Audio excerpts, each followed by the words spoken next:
I'm Robin Newell, and I want to talk about alfalfa today, some interesting facts you may know and some you may not know. Let's start out with the nitrogen fixation capacity of alfalfa.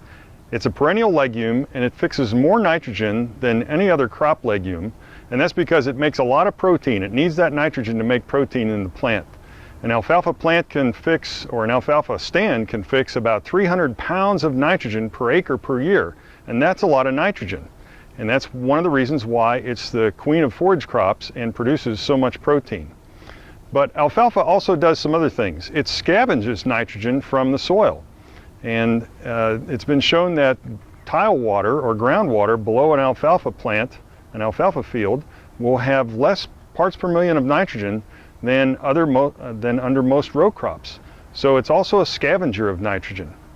So alfalfa has some interesting properties on soil tilth. It has deep roots that develop channels deep into the soil. And I have here an alfalfa plant that came to me from Michael Russell at the USDA ARS Research Service in St. Paul. So this alfalfa plant is about 18 months old, or it was when it was preserved. The roots are preserved in glycerin, and you can see here the crown of the plant. This is the soil level, and then the roots from there extend about 11 feet. So here we have an 18-month-old plant with 11 feet of roots.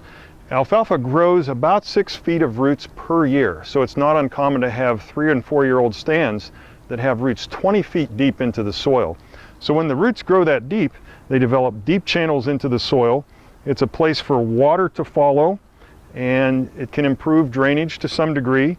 As the plant matures and eventually dies or is rotated to another crop, those roots will begin to decay, and they will release some nitrogen to the following crop.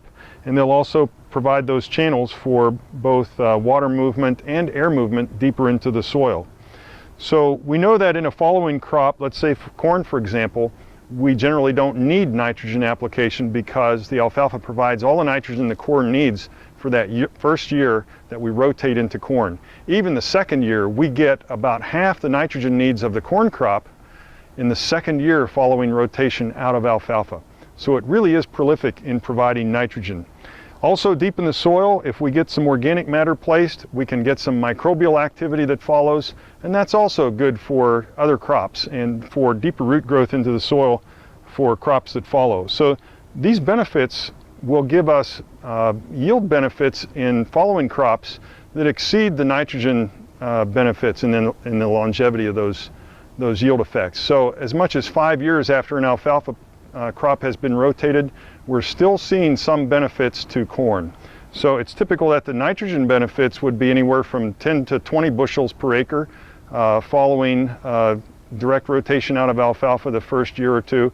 But even later on, you can still see some yield benefits that aren't as great but are still there.